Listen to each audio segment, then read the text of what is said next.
Nagpur car अपघात प्रकरणाच्या तपासाची माहिती घेण्यासाठी ठाकरे गटाच्या उपनेत्या सुषमा अंधारे सीताबर्डी पोलीस ठाण्यात पोहोचल्या आणि त्यांनी अपघातात संदर्भातली माहिती घेतली आणि तेव्हापासूनच कसं राजकारण तापलंय पाहूयात त्याचा हा खास रिपोर्ट।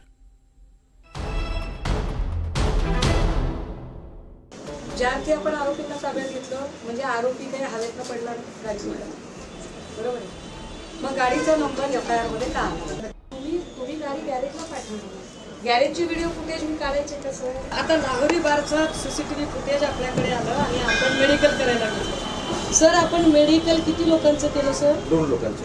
का बरं सर? शिवसेनेच्या नेत्या सुषमा अंधारे यांनी विचारलेल्या या प्रश्नांमधल्या एकाही प्रश्नाचं उत्तर नागपूर पोलिसांना नीट काही देता आलं नाही। ज्यार्थी आपण आरोपींना ताब्यात घेतलं म्हणजे आरोपी काही हवेतनं पडला गाडीमध्ये, बरोबर आहे। मग गाडीचा नंबर एफआयआर मध्ये का आला? तुम्ही गाडी गॅरेजला पाठवली, गॅरेजची व्हिडिओ फुटेज मी काढायचे कसं? आता लाहोरी बारचं सीसीटीव्ही फुटेज आपल्याकडे आलं आणि आपण मेडिकल करायला गेलो। सर आपण मेडिकल किती लोकांचं केलं सर? 2 लोकांचं। का बरं सर? शनिवारी संकेत बावनकुळेंच्या गाडीनं 5 गाड्यांना धडक दिली, पण पोलिसांनी हे प्रकरण लपवल्याचा आरोप झाला आणि मग पोलिसांवर प्रश्नांची सरबत्ती सुरू झाली। मेडिकलसाठी 3ही लोकांना का पाठवलं नाही? फक्त रोनित आणि अर्जुनलाच मेडिकलला का पाठवलं? संकेतचं मेडिकल का केलं गेलं नाही? एफआयआर होत नव्हती कारण यांना कोणालाही अडकवायची किंवा कोणालाही काय म्हणता येईल कोणालाही गुन्हा नोंद करून घ्यायची यांची इच्छा नव्हती। पण ज्यांच्या गाड्या ठोकल्या होत्या ते म्हणाले अहो इन्शुरन्स क्लेमसाठी तरी आमची कंप्लेंट करा आणि म्हणून ती पोलीस कंप्लेंट झाली।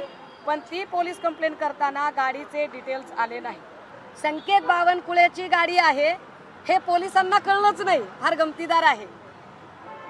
इतके प्रामाणिक आहेत चंद्रशेखर बावनकुळे साहेब, कौतुक केलं पाहिजे त्यांच्या प्रामाणिकपणाचं, त्यांच्या ऑनेस्टीचं, की पोलिसांना कळलंच नाही, कुणालाच कळलं नाही। आणि बावनकुळे साहेब एकदमच प्रगट झाले संध्याकाळी आणि ते म्हणाले माझ्या मुलाची गाडी आहे, माझ्या मुलाला तुम्ही त्याची चौकशी करा। कशी चौकशी करायची बावनकुळे साहेब? अहो तुमच्या मुलाचं नाव साधं एफआयआर मध्ये अजून आलेलं नाही, तुमच्या मुलाला एफआयआर मध्ये नाव घ्यायला पोलीस घाबरतात, तर निरपेक्ष चौकशी कशी करायची बरं या सगळ्या प्रकरणाची?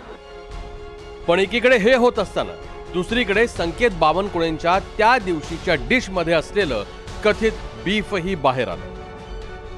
त्या गाडीमध्ये लाहोरी बारचं जे बिल मिळालेलं आहे, मैं आपको बता रहा हूं, ज्या बारमधून हे लोक बाहेर पडले त्याच्यामध्ये जे खाण्याचं आणि पिण्याचं बिल आहे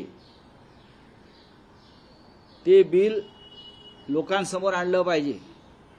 त्याच्यामध्ये दारूचं बिल आहे, त्याच्यामध्ये आम्हाला हिंदुत्व शिकवतात, चिकन मटन आणि त्याच्याबरोबर बीफ कटलेटचंही बिल त्याच्यामध्ये आहे, गोमांस। देवेंद्र फडणवीस महाराष्ट्र तुम्हाला माफ करणार नाही। ज्या प्रकारे तुम्ही गृह खातं चालवताय, तुम्ही आमच्या अनिल देशमुखांना अटक करायला निघालेलात। 4 वर्षापूर्वीच्या एका प्रकरणात गृहमंत्री म्हणून त्यांनी काही निर्णय घेतले असतील, तुम्ही त्यांच्या अटकेची तयारी करताय। पण तुमच्या डोळ्यासमोर तुमच्या पक्षाच्या एका नेत्याच्या मुलानं 10 गाड्या चिरडून लोकांना मारण्याचा प्रयत्न केला दारू पिऊन, त्याला तुम्ही अभय देताय? कुठे फेडाले पाप तुम्ही? भयंकर माणूस आहे। याच आरोपांची शहानिशा करण्यासाठी आम्ही नागपूरमधल्या त्याच रेस्टॉरंटमध्ये गेलो जिथे संकेत बावनकुळेंनी बीफ खाल्ल्याचा आरोप होता। हा मेनू कार्ड दिलाय आणि त्यांनी आम्हाला असं सांगितलं की या मेनू कार्डमध्ये कुठेही बीफचा उल्लेख नाही आहे। सुमारे 40-45 वर्षापासून हे बार अँड रेस्टॉरंट आहे, इथे बीफ मिळत नाही आणि पोलिसांनी सुद्धा आम्हाला विचारपूस केली होती, त्यांना आम्ही संबंधित बिल दिलेलं आहे आणि या मेनू कार्डमध्ये व्हेजिटेरियन आणि नॉन व्हेजिटेरियन सगळे नॉन व्हेजिटेरियन स्टार्टर्सचा उल्लेख आहे, इथे कुठेही बीफचा उल्लेख नाही आहे।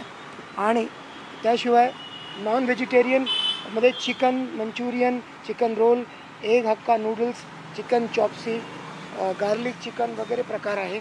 आणि त्यानंतर या मेन कोर्समध्ये सुद्धा मटनचा उल्लेख आहे, पण जसं आपण पाहू शकतो इथे बटर चिकन, चिकन मसाला, कढाई चिकन, मटन मुगलाई वगैरे, पण इथे बीफचा उल्लेख नाही आहे. स्टाफचं हे सुद्धा म्हणणं आहे की या प्रकरणात पोलिसांनी चौकशी केल्यानंतर इथला TVR ते घेऊन गेलेले आहेत, ज्यामध्ये CCTV फुटेज रेकॉर्ड झालेले आहेत आणि पोलिसांनी मागणी केल्याप्रमाणे त्यांना संबंधित बिल देण्यात आलं आहे.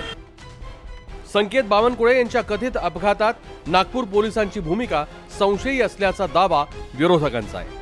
पण बालंट पोलिसांवर लागलेलं असलं तरी त्याची झळ नागपूर शहर असल्यानं थेट गृहमंत्र्यांना बसली आहे. और उसमें FIR भी पुलिस ने दाखिल किया हुआ है, उसके सारे तथ्य भी पुलिस ने सामने लाए हुए हैं. अब जिस प्रकार से उसके ऊपर राजनीति की जा रही है, मुझे लगता है वो गलत है.